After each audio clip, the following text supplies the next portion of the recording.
we will have Jaden Taylor.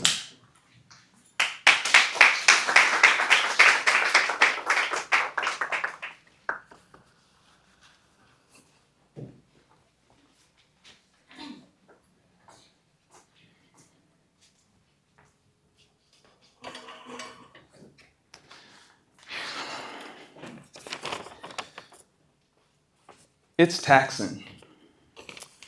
This work is taxing, and I'm tired. As I lay back, staring at cold ceiling harsher than the sun, I wondered, to whom am I paying taxes? This is taxing. Something is being taxed, collected, and this fatigue I feel is tangible, as real as the body that feels it. But where is this something going? What's being taken, and who is taking it? In a mix of awareness and puzzlement, I sit up, looking around as if I could find the invisible IRS agent of the soul sneaking out of the room. My soul. This work taxes the soul. I chuckle to myself because does a soul have an economy? If it's able to be taxed by some disembodied entity or conceptual organization, then who is cutting the check? And can I get a break? Since this work is taxing of my soul, what is its income? I realize everything has a cost in the West, like the USA West, because we have to pay for healthcare too. Do you know how exciting free parking is? The ancients would question us and pity us or kick themselves for not thinking of it sooner. See, we pay for the ability to remain in a space. For everything under the sun is owned, and this is a tragedy.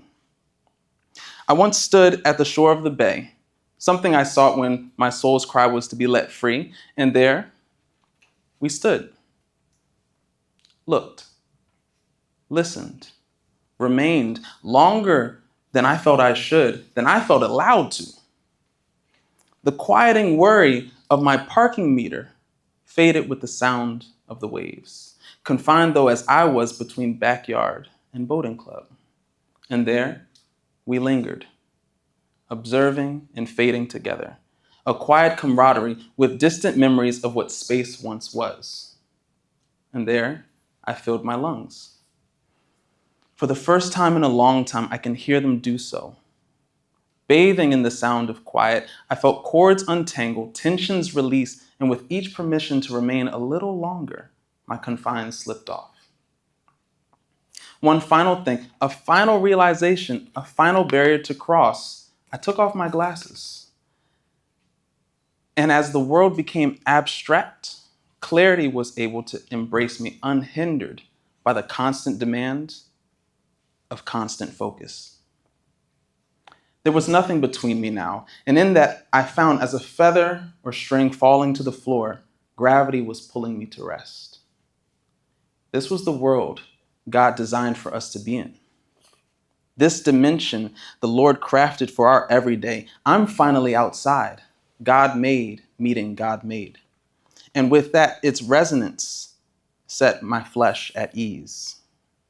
As I take account of what spins me, I notice in a pile of progress to be made, a letter addressed to me by that same nameless agent who takes from me, with an opening line that reads, "Dear Sir, it has come to your attention and ours that we have taken too much of what ought to be free. We hope that what is enclosed is enough to gratify you for our inaccuracy." Looking inside, what did I find but another screen to satiate me, and with it, the fine print of its fee. Enclosure.